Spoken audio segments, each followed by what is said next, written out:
आपने वो कहावत तो सुनी होगी कि दूसरों के कंधे पर रखकर बंदूक चला दी।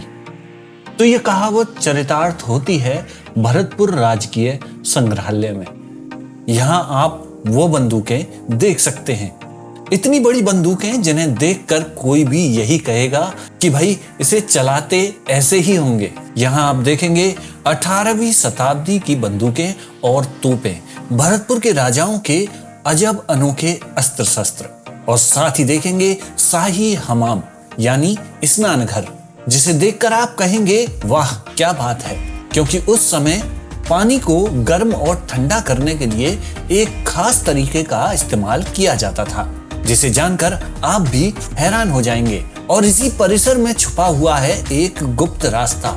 वो गुप्त रास्ता कहाँ है और क्या राज है उसका, ये भी हम आपको बताएंगे इस वीडियो के माध्यम से। इसलिए इस वीडियो को अंत तक जरूर देखिएगा दोस्तों, क्योंकि भरतपुर के इस राजकीय संग्रहालय की ये खास बातें आपको और किसी ने नहीं बताई होंगी। भरतपुर राजकीय संग्रहालय राजस्थान के भरतपुर शहर के बीचों बीच बने भरतपुर के किले, जिसे लोहागढ़ किला भी कहा जाता है, उसके अंदर स्थित है। इस राजकीय संग्रहालय में सबसे अनोखी और प्राचीन कलाकृतियां और पुरातत्विक संसाधन रखे हैं। संग्रहालय में दुर्लभ प्रकार के कई प्राचीन स्मृति चिन्ह और मूर्तियां भी मौजूद हैं। इसकी सुंदरता अपने आप में काबिल तारीफ है। पहले ये संग्रहालय एक बहुत बड़ा भवन था, जिसका नाम कचहरी कला था। यह भरतपुर जिले के महान शासकों का प्रशासनिक खंड था। बाद में कचहरी कला को 1944 ईस्वी में राजकीय संग्रहालय में बदल दिया गया। इस संग्रहालय को देखकर दर्शक भरतपुर के राजाओं के वैभव और भव्यता का अंदाजा लगा सकते हैं। सन 1939 ईस्वी में भरतपुर रियासत के तत्कालीन महाराजा सवाई कर्नल विजेंद्र सिंह द्वारा भरतपुर जिले के आसपास क्षेत्रों में बिखरी पत्थर की मूर्तियों और कलापूर्ण वास्तुखंडों को संग्रहित कर सार्वजनिक पुस्तकालय के एक कक्ष में प्रदर्शित किया।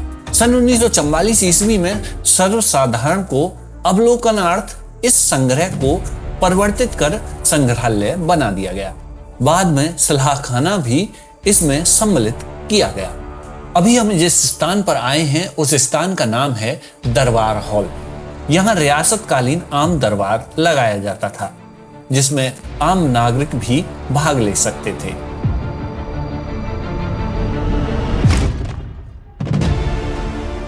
और ये जो स्थान आप देख रहे हैं, यहाँ भरतपुर के जाट शासक बैठा करते थे।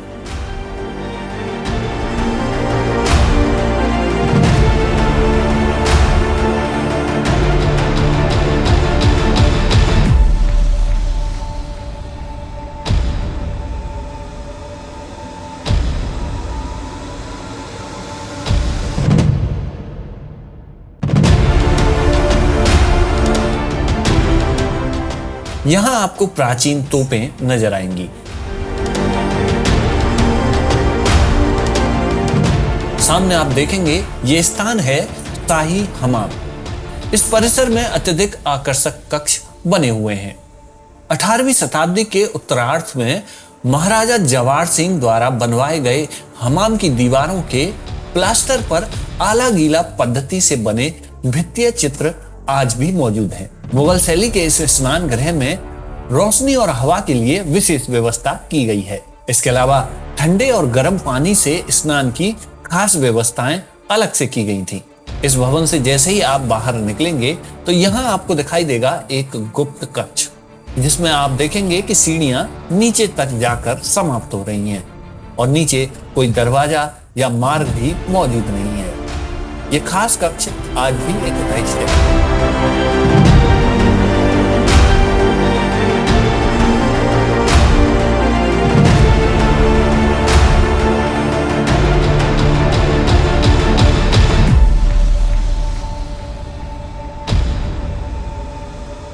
आइए अब हम चलते हैं इस भवन के ऊपरी भाग में, जहां हम देखेंगे भरतपुर के जाट शासकों की बड़ी बड़ी बंदूकें और उनके अस्त्र शस्त्र और उस समय के प्राचीन सिक्के। यहाँ विभिन्न युद्धों में जाट वीरों द्वारा प्रयुक्त हथियार रखे हुए हैं, जिनमें मुख्यतः तलवार, ढाल, बंदूक, रिवॉल्वर, भाला, तोप आदि की विभिन्न किस्में प्रदर्शित की गई हैं।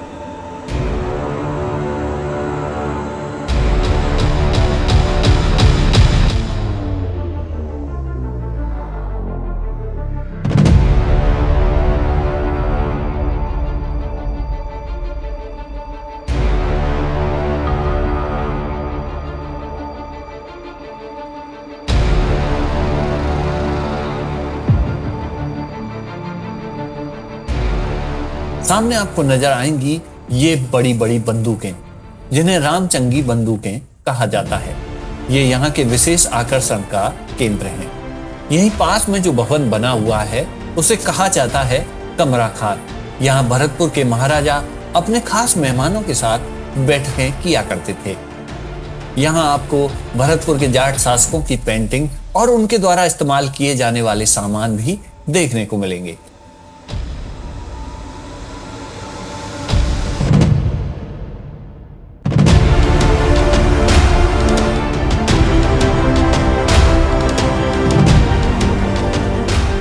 भवन के बाहर जैसे ही हम तीसरी मंजिल पर पहुंचते हैं तो यहाँ आप देखेंगे 56 खंभों पर बनी बारादरी, जो कि अपने आप में बहुत खास है। यहाँ से आप पूरे शहर का नजारा देख सकते हैं। फिलहाल राजकीय संग्रहालय पूरे सप्ताह खुला रहता है।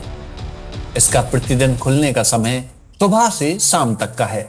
वहीं टिकट की दर देसी पर्यटक के लिए 20 रुपए, विदेशी पर्यटक के लिए 100 रुपए, देसी स्टूडेंट के लिए 10 रुपए एवं विदेशी स्टूडेंट के लिए 50 रुपए का है।